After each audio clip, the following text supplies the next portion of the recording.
4번 공익사업을 위한 토지 등의 취득 및 보상에 관한 법률상 손실보상에 대한 설명으로 옳지 않은 것은 1번 영업을 하기 위해 투자한 비용이나 그 영업을 통해 얻을 것으로 기대되는 이익에 대한 손실은 영업손실보상의 대상이 된다고 할 수 없다. 요거는 처음 본 선지였고 잘 모르겠더라고요. 모를 때는 물음표 치고 빠르게 넘어갑니다. 다음 2번 토지 소유자가 손실보상금 액수를 다투고자 하는 경우 토지수용위원회가 아니라 사업시행자를 상대로 보상금의 증액을 구하는 소송을 제기해야 한다. 이거 맞죠? 다음 3번 토지수용위원회의 재결에 대한 토지소유자의 행정소송의 제기는 사업의 진행 및 토지의 수용 또는 사용을 정지시키지 아니한다. 이거 맞죠? 다음 4번 어떤 보상 항목이 손실보상 대상에 해당함에도 관할 토지수용위원회가 사실을 오인하거나 법리를 오해함으로써 손실보상 대상에 해당하지 않는다고 잘못된 내용의 재결을 한 경우에는 피보상자는 관할 토지수용위원회를 상대로 재결 취소 소송을 제기하여야 한다. 이게 틀렸죠.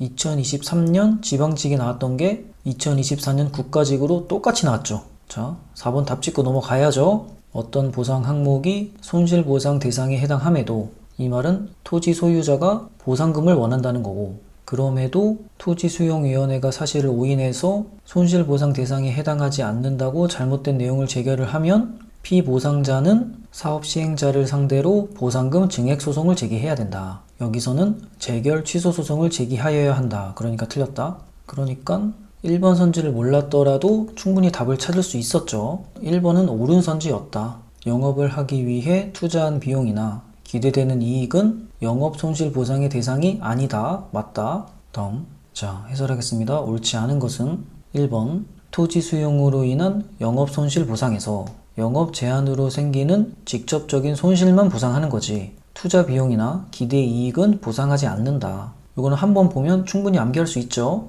그런데 요거랑 좀 헷갈리는 게 간접적인 영업손실은 손실보상 대상이 맞아요. 그러니까 투자 비용이나 기대 이익은 간접적인 영업손실도 아니라는 거죠. 이것도 기억을 해두고 선지 보면 영업을 하기 위해 투자한 비용이나 기대되는 이익에 대한 손실은 영업손실 보상의 대상이 된다고 할 수 없다. 맞다. 다음 2번 토지 소유자의 목적이 보상금이면 보상금 증감 소송을 제기하는 거죠. 보상금 증액 소송은 당사자 소송이고 사업시행자를 피고로 한다. 선지 보면 토지 소유자가 손실보상금의 액수를 다투고자 하는 경우 토지수용위원회가 아니라 사업시행자를 상대로 보상금 증액을 구하는 소송을 제기해야 한다. 맞다. 다음 3번 수용 재결에 불복하거나 이의 재결에 불복한다고 해서 사업의 집행이 정지되지 않는다. 선지 보면 토지수용위원회의 재결에 대한 토지 소유자의 행정소송의 제기는 사업의 집행 및 토지의 수용 또는 사용을 정지시키지 아니한다. 맞다. 그리고 6장에서 집행 부정지 원칙이 적용되는 것들 취소소송, 무효확인소송, 취소심판, 무효확인 심판은 집행 부정지 원칙이 적용되더라.